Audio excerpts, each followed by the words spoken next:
Hello and welcome to Season 2, Episode 3 of the Virtual Coffee Podcast. I'm Bekah, and this is a podcast that features members of the Virtual Coffee community. Virtual Coffee is an intimate group of developers at all stages of their coding journey, and they're here on this podcast sharing their stories and what they've learned. And we're here to share it with you. Here with me today is my co-host, Dan. Thanks, Bekah. Joining us today is Glen McCallum, a software engineer from Victoria, Canada. Glen does backend development in C# and SQL while managing a team of 8 engineers for the second largest independent book distributor in the United States. I really enjoyed our conversation with Glen. We talked about his career journey, some hard decisions he's had to make along the way, and the unexpected ways that tech has entered his life. We start every episode of the podcast like we start every virtual coffee. We introduce ourselves with our name, where we're from, what we do, and a random check-in question. Today's question is, you have your own late night talk show. Who do you invite as your first guest? We hope you enjoy this episode.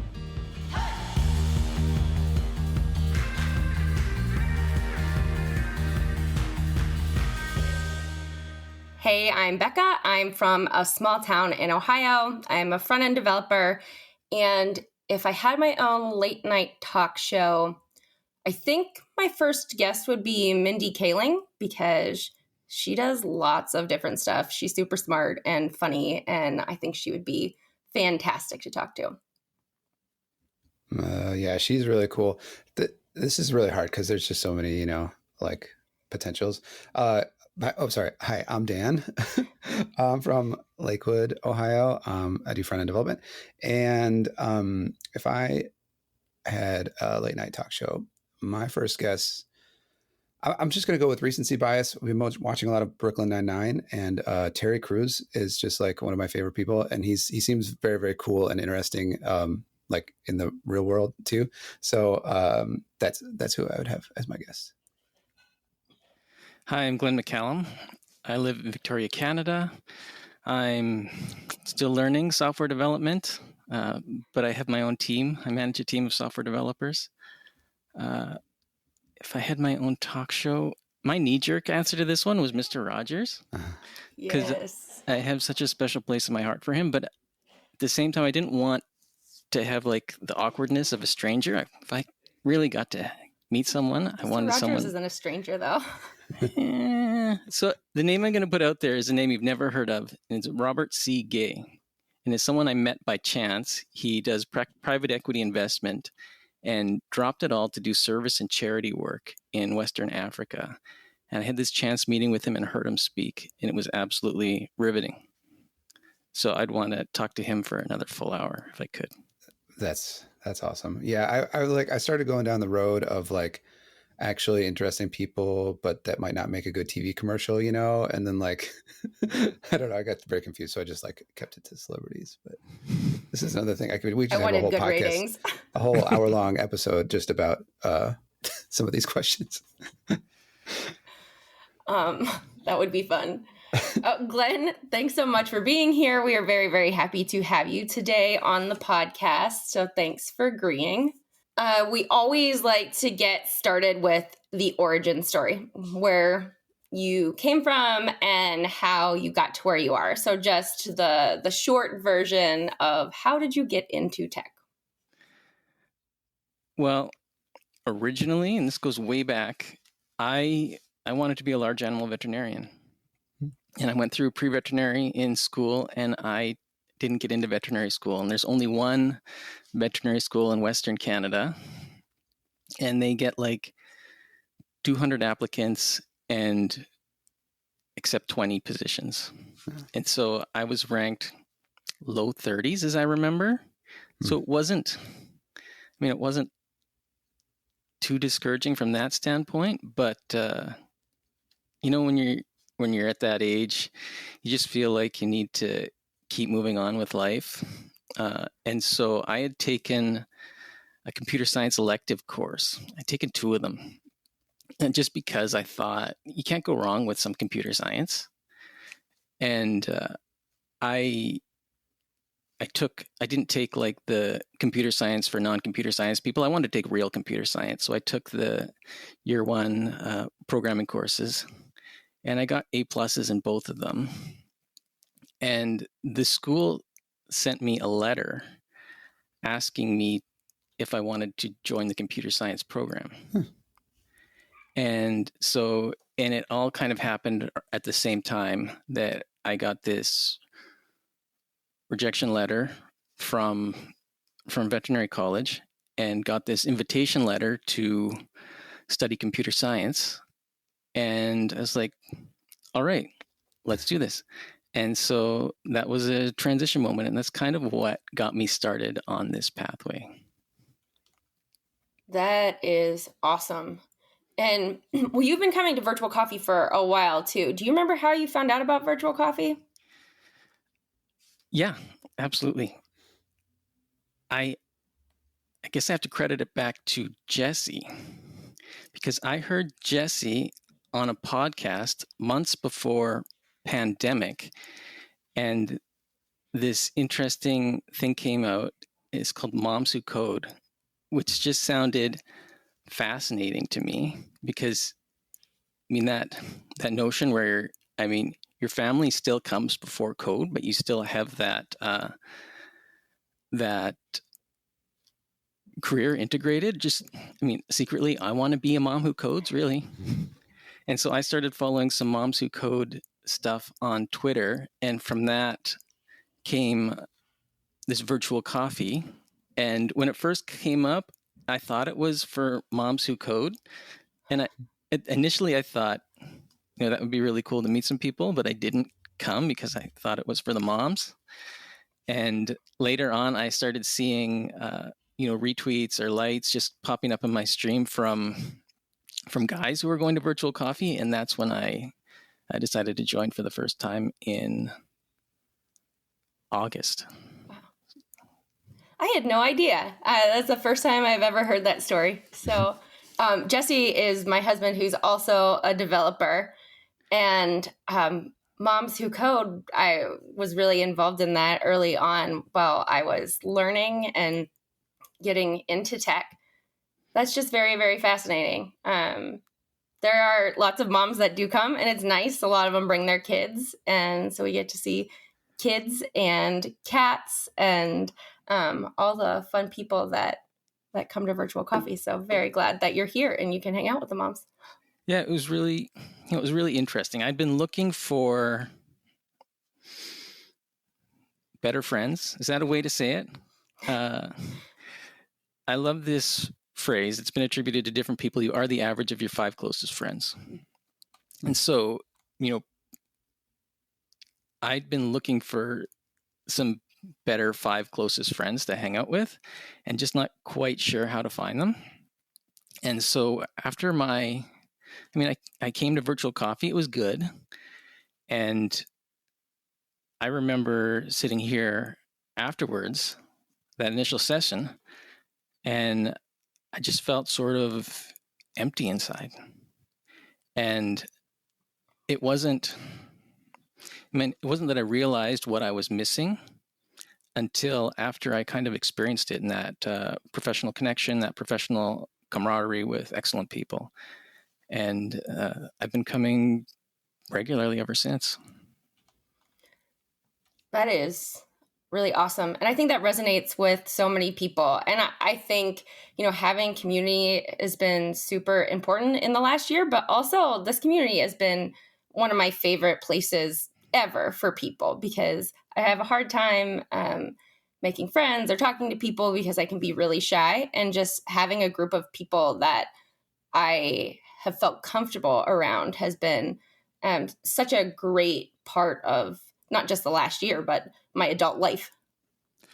Well, I think there's something very atypical about this technical group. And I'm sure it's come out and everybody says it. It's just there's no ego.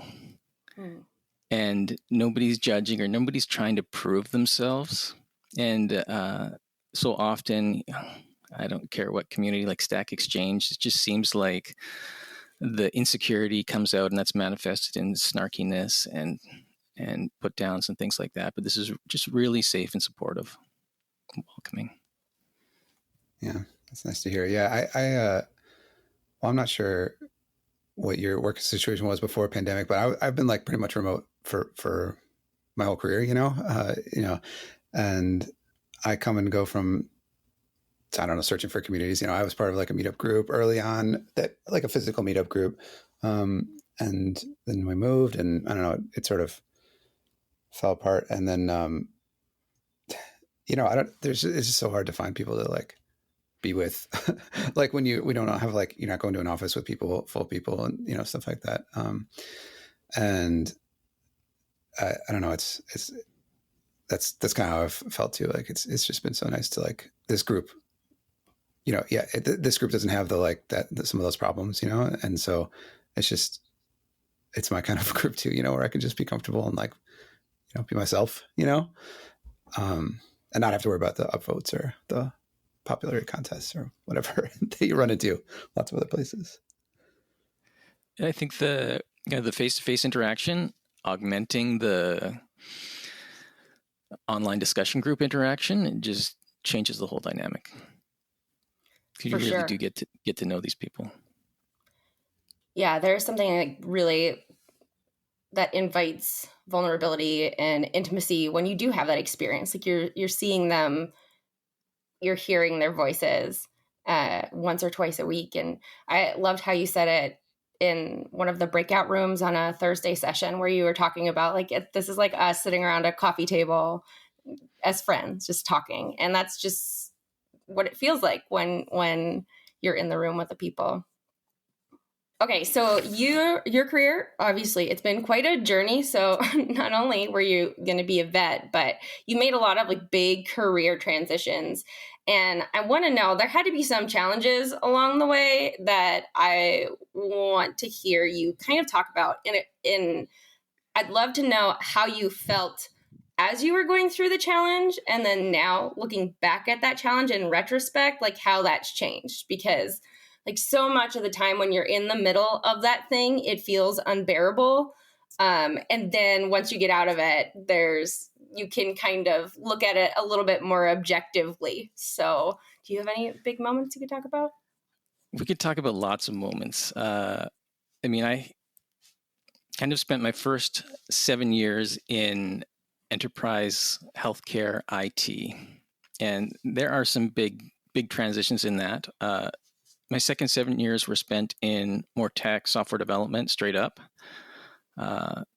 And there was a big transition to shift between those. But let's go back kind of while I'm still in enterprise healthcare IT, and I'm at Oracle.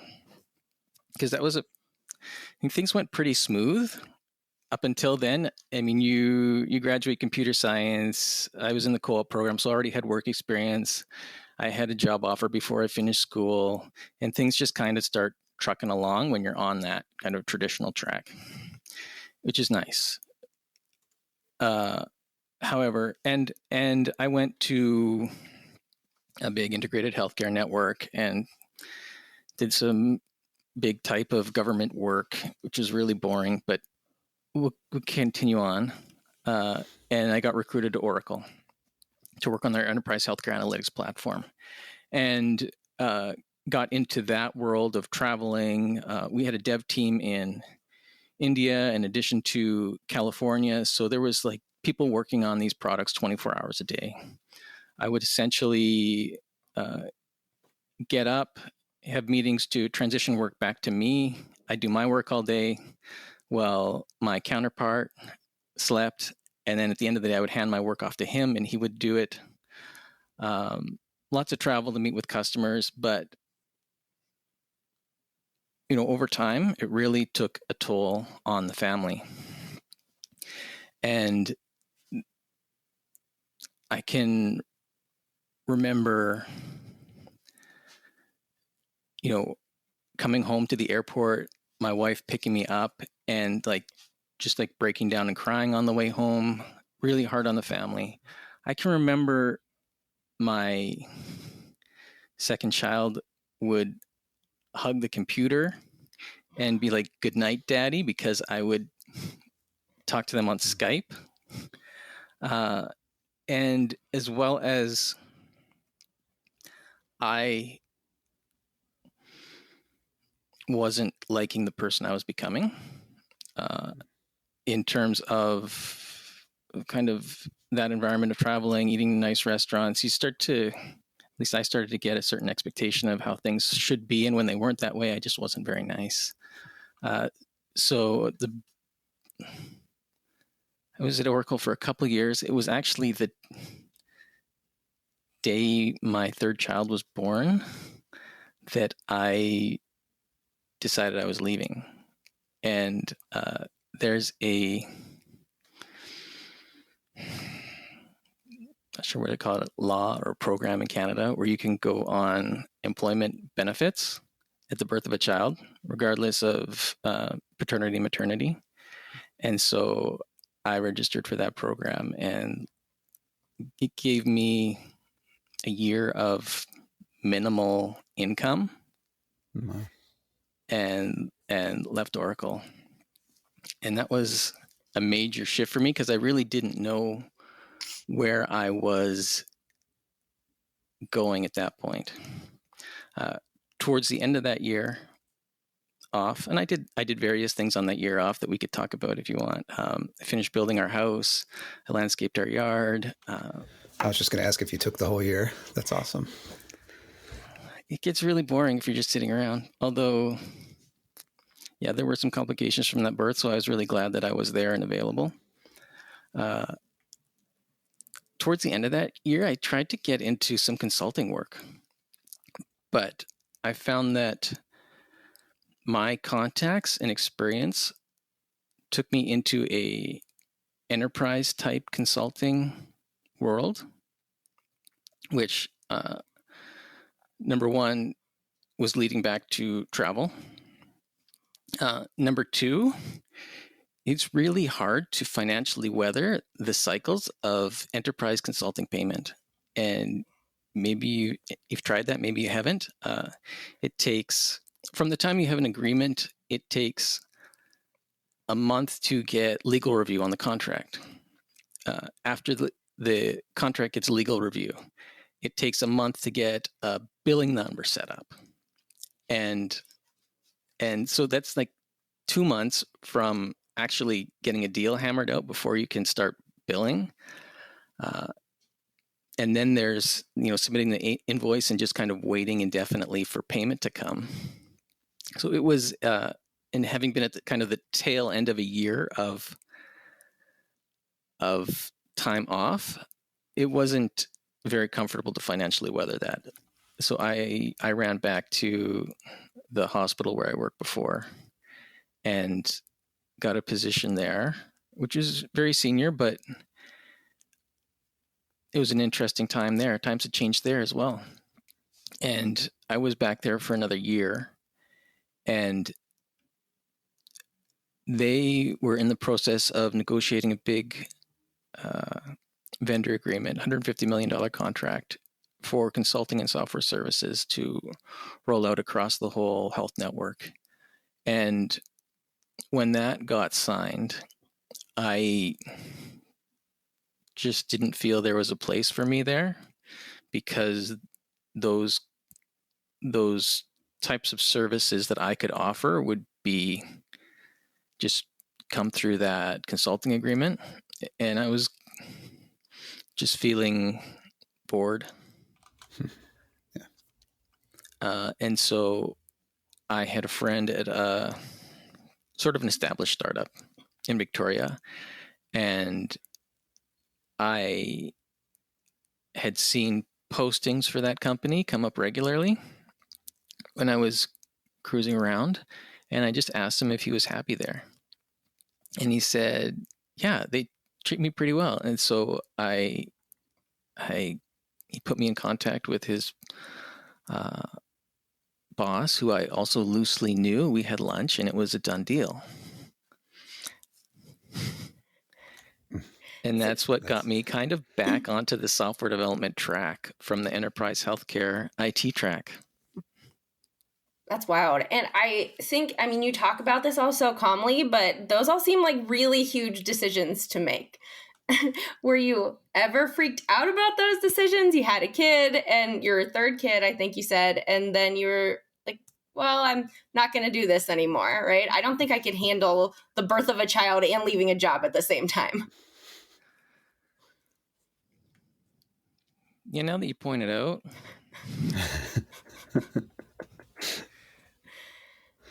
I always had something that was there for me. I didn't drop and leave into nothing.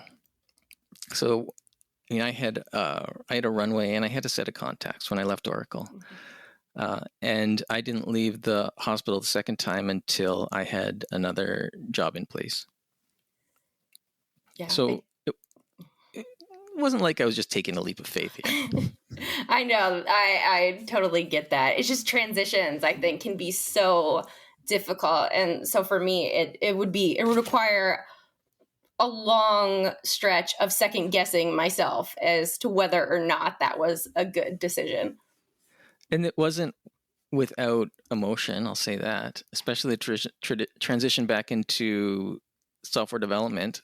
Because I joined a team that was also, what's the word? International, cross-border. So we had split between Canada and Russia on this team, and it was a bit of a rough onboarding in terms of they're putting me through my paces, and it had been a long time since I've been building software, and so I totally get kind of that new developer experience of getting put on a team, and I don't know if hazed is the right word, but maybe a bit, where you're getting picked on, and you're expected to know things that you really shouldn't be expected to know, and getting hassled a bit when you stumble. And I remember breaking the build and just being really upset, like more upset than I should have been. Looking back, it wasn't a big deal, but to me at the time, I think I cried in my garage office at the time. I mean, that kind of thing can feel so stressful, in the moment. I think that's pretty natural it's a pretty natural reaction to something like that, especially when you're new, right, at a company. Also, especially when it's your first time. If you're an old hat at breaking the production build, like I am, and eventually you realize, like you said, with experience, you realize maybe, it doesn't have to be as big of a deal. But yeah, like that, I don't know. That seems, it's so hard to think like that when you're in the moment and sweating and the thing's broken, and I don't know. Well, and maybe it really wasn't even about that. Maybe it was just about the fact that I'd been through a wide career swing and stuff going on at home and all the implications of that, and just all kind of coming out in that one moment. Yeah, I like to do that too. I was just gonna say that's a really good point. I was actually told, I was talking with my therapist about this, about how on some days, like if the exact event happened on one day and then happened 4 days later, my reaction to it, the way I react to it, and the way that everything else comes from that will be completely different, can be completely different if I'm in that, if I'm overwhelmed, if depending on what other external things or internal things are happening, at the moment. I don't I don't know. We were talking about how to ways to remember that when you're in the moment, which is that's harder. I mean, I don't even have the advice, we're just kind of talking about it, but yeah, that anytime you're in a big transition, of any kind, everything is going to, it's just a stress on your system, right? Yeah. But I mean, just to point out that if it happened to me, it could happen to anybody. I mean, it wasn't like I was new to this game. and going through that and having that experience. Just imagine what it's like if you really are new to this game and you kind of don't know the behind the scenes of how things work. Right. Absolutely. Like you probably knew that, I don't know. I mean, I don't know specifically what was happening with breaking the bill, but like you probably knew, intellectually that you didn't like destroy the company or something. Right. But like, yeah, if you're newer to the whole thing, obviously the problems seem bigger, Yeah. I know I've heard of companies when they're onboarding new developers, and I don't know if this goes across the board, whether it's somebody new to the team or just people who are early in their career, but they'll introduce them to other members of the team and ask the other members of the team to talk about what they've broken in the last week or something like that, or their biggest story about that. And I always thought that was a fun way to kind of maybe diffuse that future situation, or to say like, hey, like this is normal, we do it and then we work through it, right? And look, we are a team and we get along. It's a really good idea. You kind of have to have the right team to feel comfortable sharing that. There's a certain amount of egolessness to get people to open up that way. I think we could do that now. I'm not sure if we could have done that at the time. Yeah, for sure. Yeah, that is a cool idea, and it's important. I feel like that the people are sharing their own,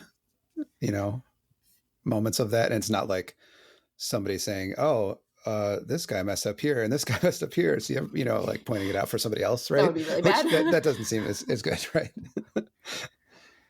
That's one of the things I've actually liked about in Virtual Coffee is having, some of the more senior developers like share stories like that a lot. I know Brian he's the first one I think of with this practice, of just like, I don't know, like he also, I mean, he's he's like running the company, and like he also has broken the builds at his company, it's and just like everybody will be okay, so that like relating that kind of thing, I feel like is, I don't know, it seems like a good practice, I also want to touch on a story that you have mentioned, if you're up for it. Your first full-time job out of school, the one where you almost died. Well, before we go there, do you want to finish the topic on change? Because yes. Up until now, we've kind of talked about change that I've inflicted on myself, but there's been this event in the last 4 years where change was kind of inflicted on me. And that was when the company that I went to after leaving the hospital carved off kind of half of their products and sold them to a book distributor. And with that sale of those products, they took 3 Canadian developers, and I was one of them. Mm-hmm. And that whole thing was a really interesting day. And it was September 1st, 2016, as I recall.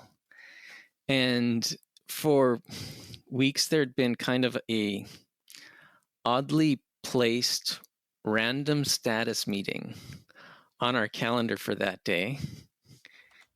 And I didn't think much of it. And I mean, the company I was at had a new CEO, and he had a new mandate. At the time, I didn't really know what that mandate was, but he'd been up to visit and to meet us. He lived in Los Angeles and had come up to Victoria. And he'd been hired by the venture capital firm that owned a share of the company. And at the time, I didn't know, but I believe he'd been hired to liquidate the assets of the company. And so this day was the first sale that new CEO had made. And so we walk in, we join this call, and there was a few people on there that I wasn't expecting in terms of higher ups. And then it was like, we'd like you to meet the new owners of this product line. And it was like jumped into 2 hours of PowerPoint and them talking and telling us about their new company. Wow. And then it was like, And that's the first you heard of it at all? Like the first? it was the first mention I've heard of it. Maybe people knew, maybe I was just isolated. And then they're like, they were in San Francisco at the main company office. And then they're like, we're all going to lunch. You guys go have some lunch. And no.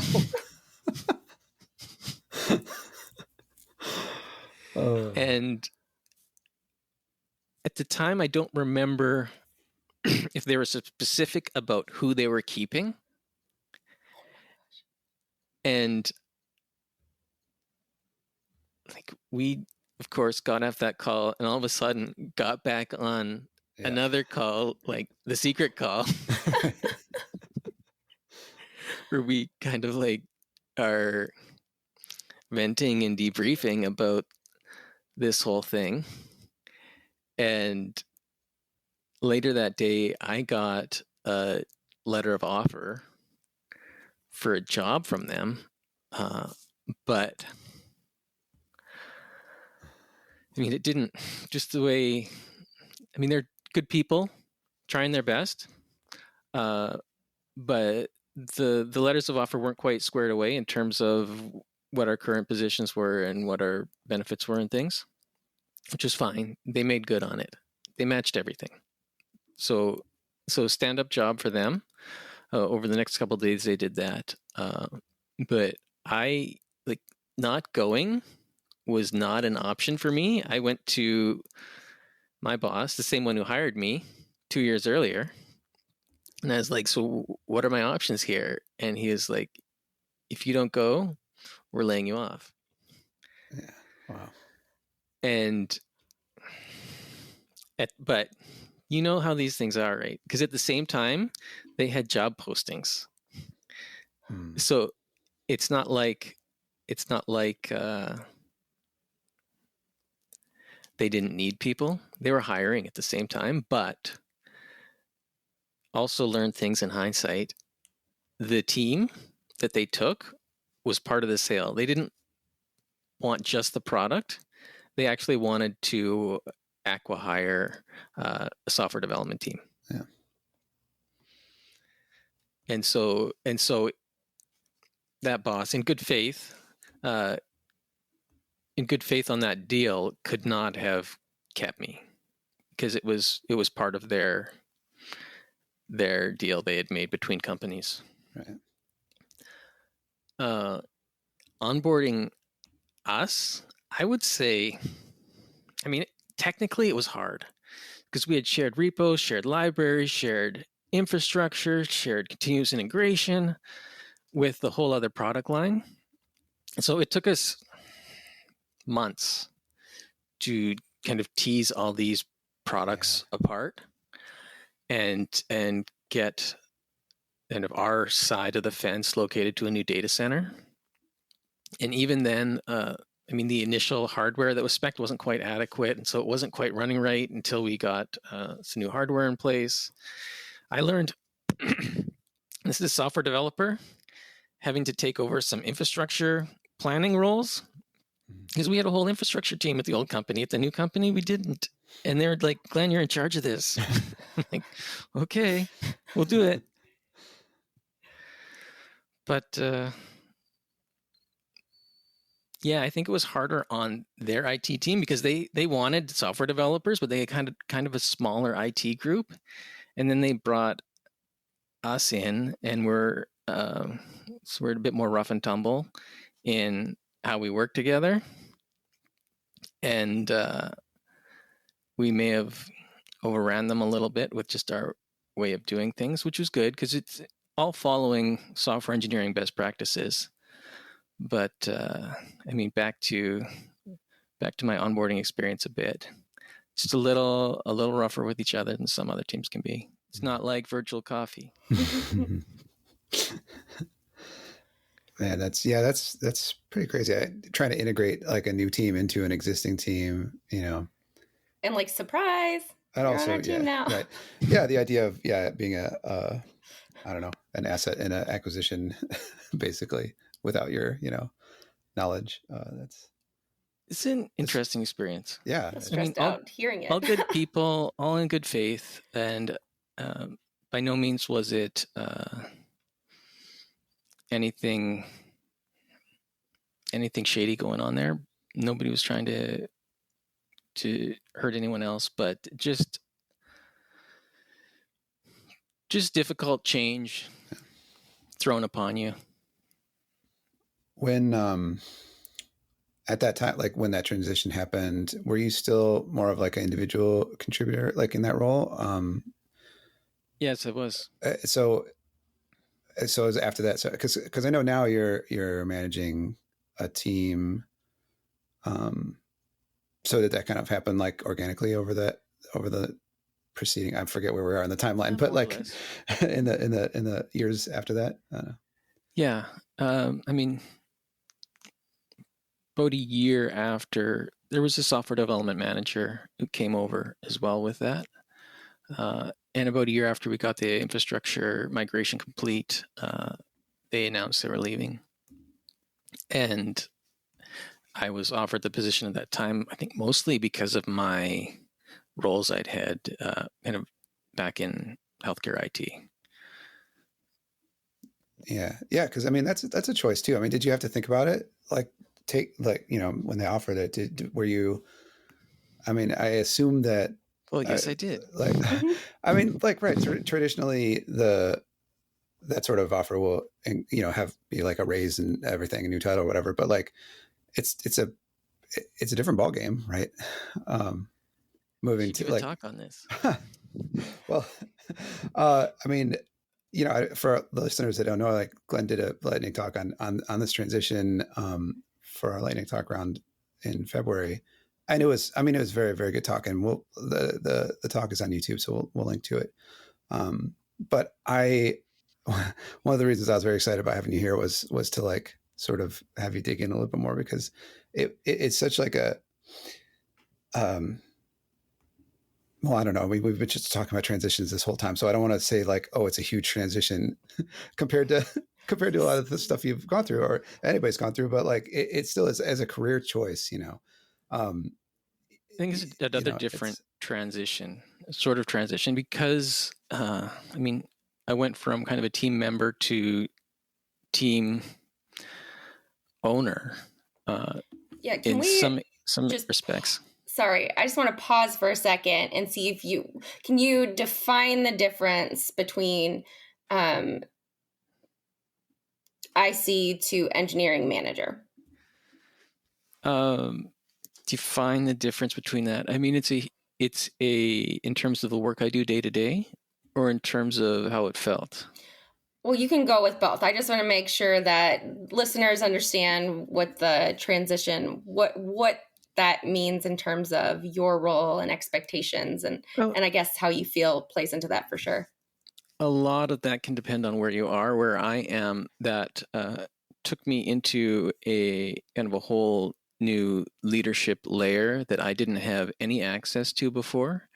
And I should qualify that I worked for what you'd classify as small company, but in my mind doesn't really seem very small. There's 200 staff. There's one large team of software developers and a few IT personnel. But in terms of leadership hierarchy above me, I mean, now I report directly to the CEO and I'm the software development manager. So I'm pulled into many strategic planning, kind of company crisis meetings, things that I just had no knowledge of before.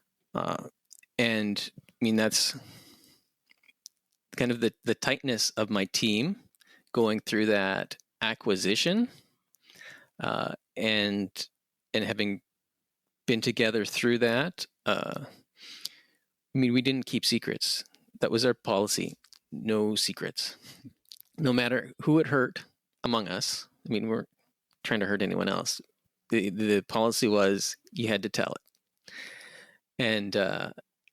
And so me going from independent contributor to the manager is really me kind of leaving some of the closeness and the tightness that I'd felt with those comrades, and end up going out and doing more on my own, which has led to a lot of growth, but also some growing pains there. My work, I do a lot more project planning now, supervising what other people are doing. Occasionally I get to help people and touch code, and that's really fun. I'm probably guilty of touching code too much and avoiding some of my other duties, but that's just me. Do you want me to hit on some other things I talked about in my presentation? Yeah, I mean, I can't remember what podcast it was. I was listening to another podcast about this and about how traditionally the way to move up in a company or, like get a raise or whatever is, there's just like a ceiling for being like an individual developer. And the next step is always management, but in the podcast I was listening to, it was about how pushing back on the idea and how about not everybody like is possibly good at being a manager or wants to be a manager, and things like that. And so anybody that has like consciously made this transition, I always want to like the things I want to know is like did you think about that at the time? And now that you're in it, it's from what I can tell, it seems like you're pretty comfortable in the position, but like, are you like glad you ever think about moving back to being, like it, and I see like in another, if you could keep all of the, whatever your current benefits and everything, but be coding all day instead of managing, would you take that job or, would you think about it? That kind of, I know that was just like 7,000 questions that you can pick which one you want to answer, but I'm going to start at the beginning. Yeah, there definitely was a ceiling. I think at any small company, there's going to be a ceiling in how far you can progress as an independent contributor.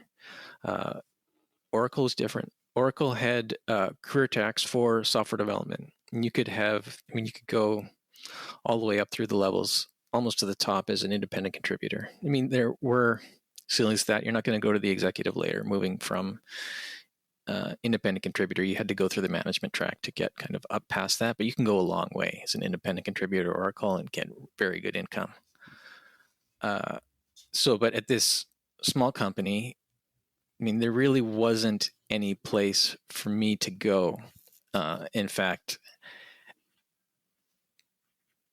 I'd say about 6 months before that, I was looking for another job just because I didn't think anybody was ever leaving that was ahead of me, and I wasn't going to have any place to go. And I was looking for some place with more of a progression possible. Mm-hmm. But I had a really unexpected healthcare issue that year, health issue and a diagnosis. And so over those months, it was just not even on my radar. I was just trying to make some life adjustments. And so when that came up, it was completely unexpected. And, I did think a lot about it quickly. In that, I wasn't in a place to make a transition that year just because of that stuff I was going through in the other part of my life. And so I kind of looked at it like I kind of took over the team when that other person left. And what were my options? I say no, and I'm still running the team while they hire someone. And then I'm going to be training the person probably and doing part of their workload for, I'd say, a period of months. And maybe I don't even ever stop doing part of their workload. We'll see. Right. We'll see what they're like. Maybe they don't work out, and I just stay at my current rate. Or if I take it, at least I get a new job title and a pay raise and do what I would have had to do anyway. Yeah, totally. So that was the decision that kind of led me through there. Sorry, I lost the second part of your question. I mean, if you don't remember, I certainly don't remember. If I could do it over again? Not if you could do it over again, but if you had the opportunity to go back. Be coding all of the time with the same benefits that you have in your role. Yeah, yeah. Right? So not like, would you go back and make a different choice, but like right now, you know, how much do you miss coding is, I guess, what like the, right. I mean, like, you don't have to answer it like that specifically. Do I think about it? Only every day. But I mean, I equate that to taking a step back in the progression of your life to a certain extent. Would it be awesome to go back and live with my parents? My mom makes me French toast every morning. Yeah, that would be really cool. But would you really want to do that? No, I don't think that I could go back and kind of back to that same role where I was before. I think there might be something different for me in the future where I get to do more coding, but we'll just see kind of where that leads. Okay, so I think there are two ways that this can go. So I still want to hear your story about your first job. This the story where I almost drowned? Yeah. See, I didn't even put that in my speaker notes there. Well, but you remembered because I told you at some point. Yeah, you put it in Slack, and I still have a record of that. So my very first job out of university was setting up health IT systems in remote Aboriginal communities along the western coast of Canada. And so many of these communities or villages are fly in only or boat in. I guess traditionally boat in. And so to go do this work, and we'd be getting, satellite internet hookups, pinging some advanced wireless signals off different islands from the mainland kind of thing. We'd get to charter float planes. And so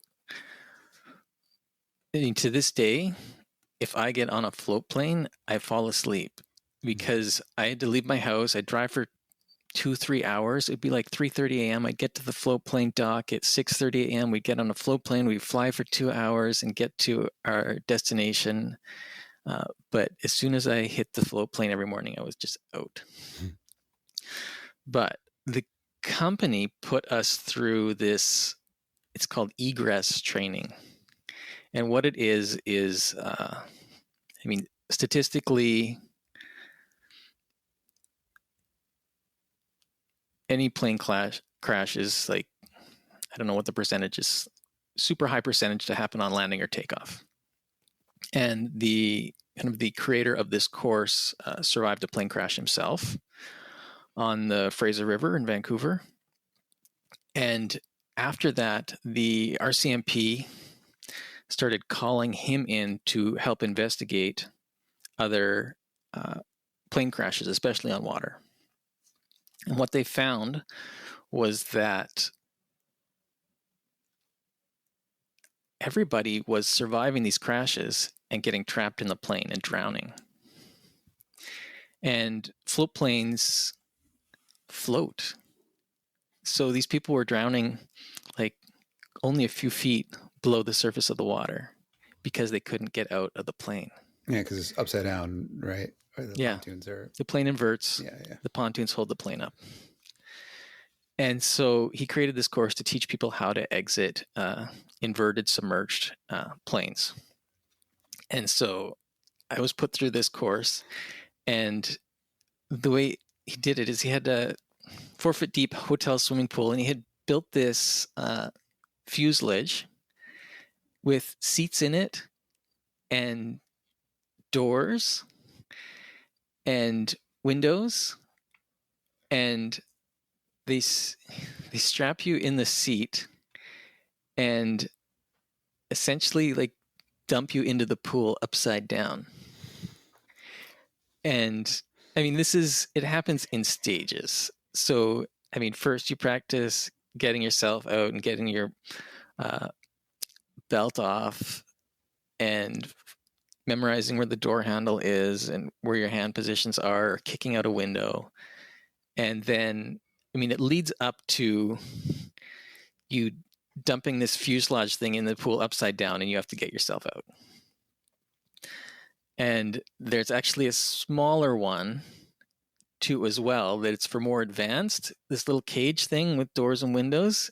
And what they do in that one is they tumble you until you're just completely disoriented, and then you have to get your way out. And I was in the tumbler one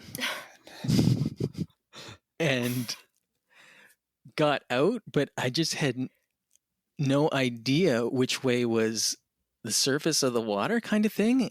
And I got like 1 foot on the ground, luckily, and just like got my head up and vomited. Oh my God.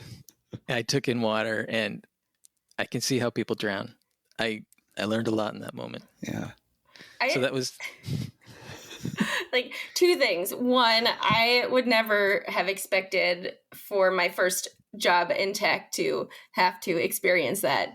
And two, Glenn, I think this whole podcast episode, you've talked about a million things that like have terrified me. I've had a stress reaction here, and you're just like so calm talking about it. But I very much want to know how you do that too. I don't know. Maybe that's why I got the job I have.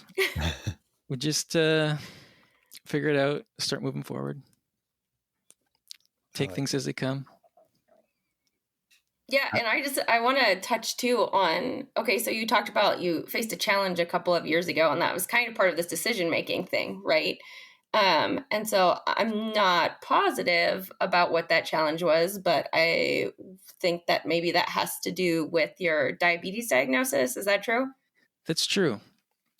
I mean, that's a whole other story in itself, if we have time for it. The brief version is I lost 38 pounds in about 3 months. And that was while I was like eating everything in sight.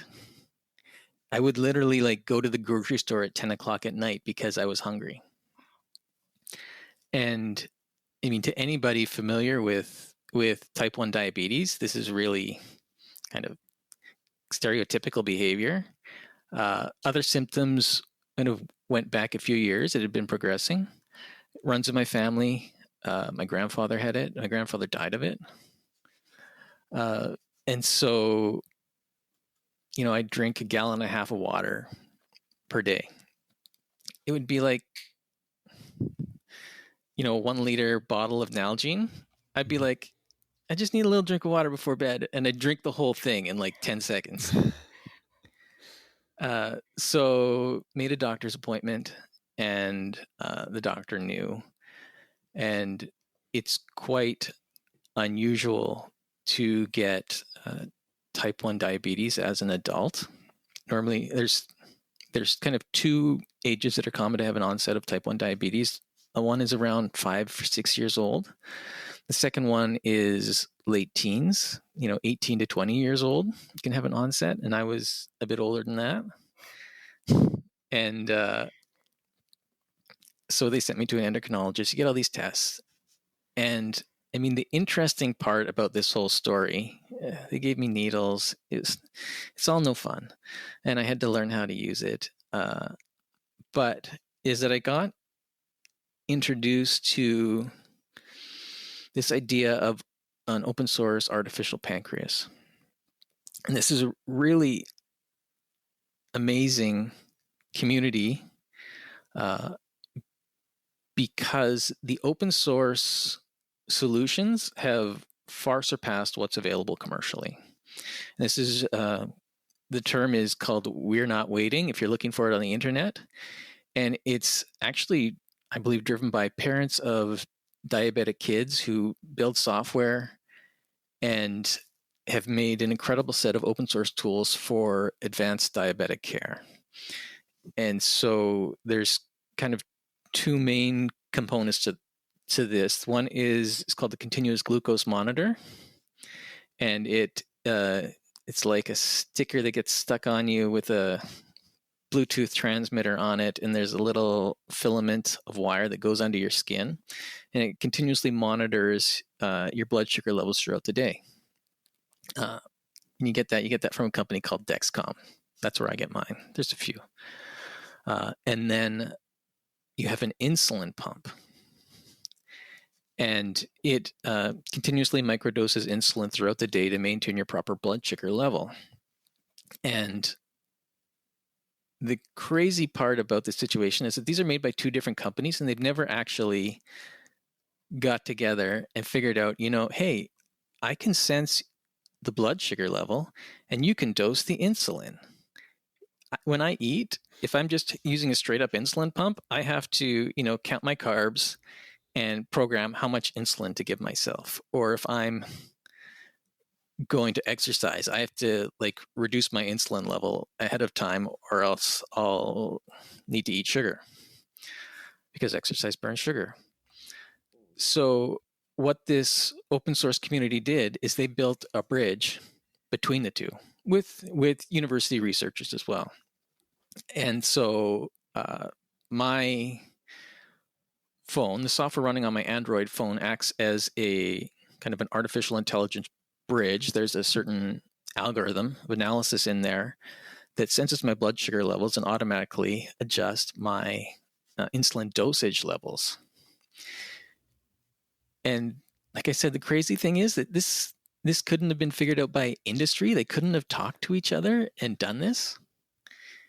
I mean, people were literally taking the wireless remote for the insulin pump and reverse engineering the commands to it. I mean, so this is all fascinating. And one of the things that I was thinking about, so my first instinct, if I weren't in tech, would be to be really afraid of that. But I was wondering if because you are in tech, because you kind of understand what's going on, did that impact the solutions that you were looking for, or your trust in this, or I don't know, just how did you decide to make this? I mean, it's all not the FDA approved. Let's come up with that right away. I think that I couldn't have pursued this if I didn't have a background in tech. I mean, I had to build Android clients from scratch and deploy them myself and that sort of thing. Number one. Number two, I was lucky I even found it. It isn't like this is advertised. It's not like the doctors are telling you about it. I mean, my family doctor, I don't even think I've explained it to her. She's just like, yeah, you got a pump? Good. My endocrinologist knows about it because he specializes in this, and he thought, this is pretty cool. Let me know how it goes. You got a background. You know what you're doing. And he said he has one other patient, of his entire patient load, he has one other patient who does looping. That's what it's called. You close the loop. Mm. And he was like, yeah, tell me about it when you come back next time. And so in terms of me being afraid to try it, not really. Oh, yeah, I was at first, but everything's subtle in degrees, right? It's not like live or die, pass or fail. There's a lot of areas of gray in between everything. And I mean, I had problems at first, I'll say that. The nurse that set me up with my pump initially, who probably still doesn't know that I have this running, initially dosed me about 30% too high, maybe more than that, maybe 50% too high even, on my insulin. And it's really subtle from me who doesn't know anything to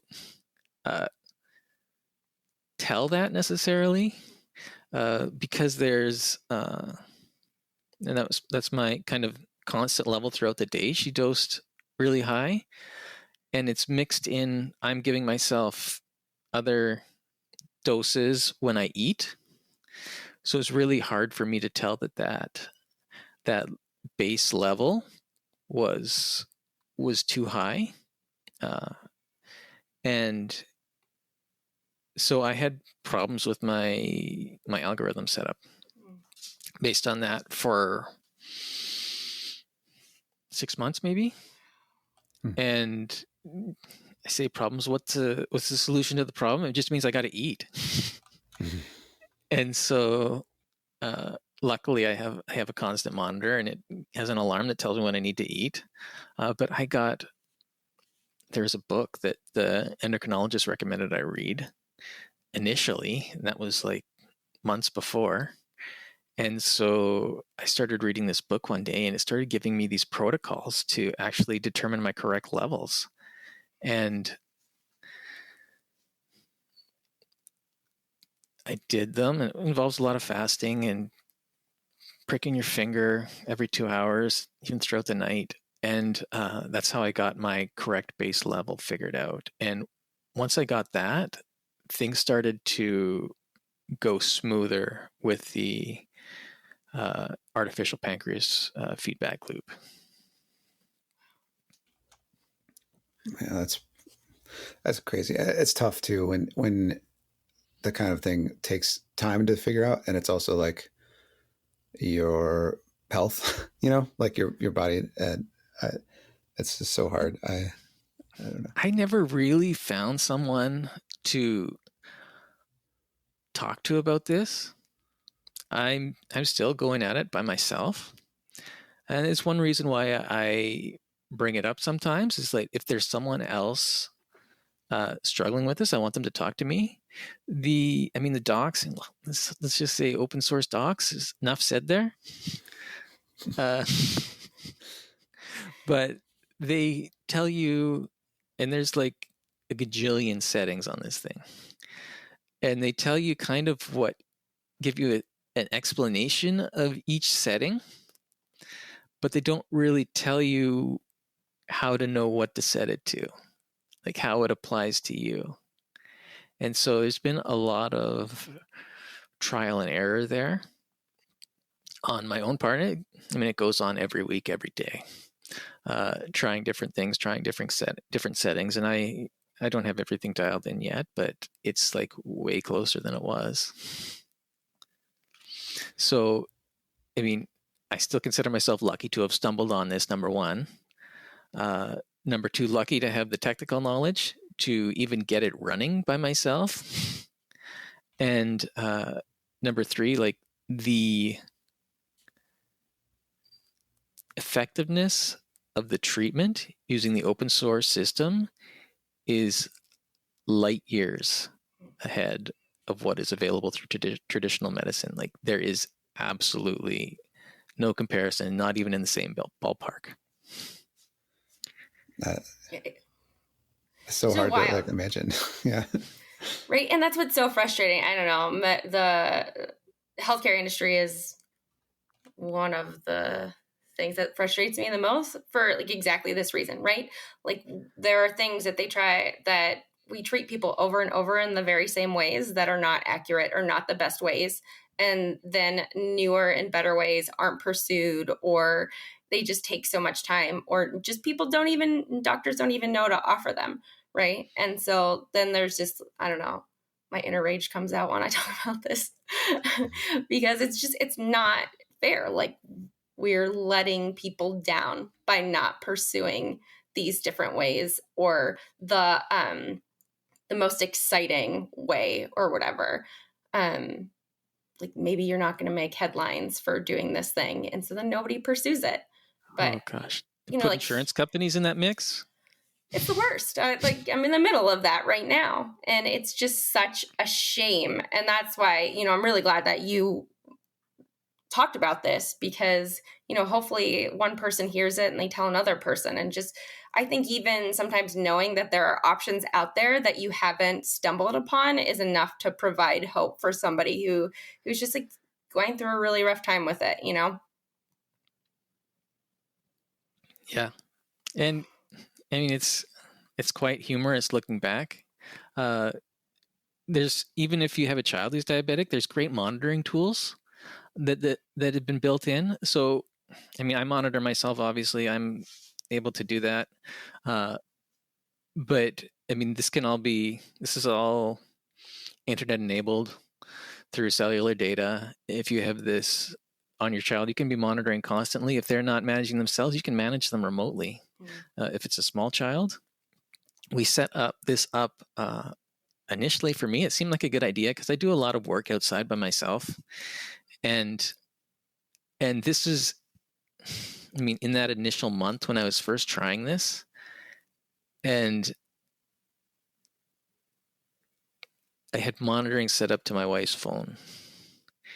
And the exact same monitoring you'd use if you had one of your children on this. And I was working at the back of the property doing my thing and not really paying attention to anything. And she like comes running through the field with, I don't remember, like sugar and water and all these things. And I'm just like, hey, what's going on? And she's like convinced I'm like laying there dying because my connection was disconnected. Oh no. It was no. It was not reading accurately. Well, it's nice to know she is ready to run. You know? That was the last day the monitoring was installed on her phone. After that, she's like, "You're on your own." So now I'm on my own. But it's been good. It's very difficult to get into that type of situation now that I have it tuned better. Yeah. Wow. Glenn, this has just been such a great hour plus talking through all of these things. I just very much like hearing you talk about all of these things that you've gone through and all of these things that you've done, and just hearing your story, because you're a really great storyteller. So it's easy to, just sit back and listen. So I very much appreciate you sharing all of this stuff for everybody else to hear as well. Thank you. Yeah, I agree. I feel like you have a unique perspective on life. I'm sure some of that is from, created from your experiences, and some of that is, I don't know, innate or whatever. But I always like kind of listen to you talk about your experiences and, the way you've kind of viewed things as you go through them. I appreciate it. Thanks, Dan.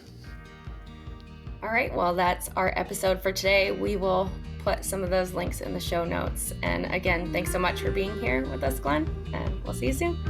Thank you. Thank you for listening to this episode of the Virtual Coffee Podcast. This episode was produced by Dan Ott and Bekah Weigel and edited by Dan Ott. If you have questions or comments, you can hit us up on Twitter at virtualcoffee.io, or you can email us at podcast@virtualcoffee.io. You can find the show notes, plus you can sign up for our newsletter to find out what Virtual Coffee's been up to on our website at virtualcoffee.io. Please subscribe to our podcast and be sure to leave us a review. Thanks for listening, and we'll see you next week.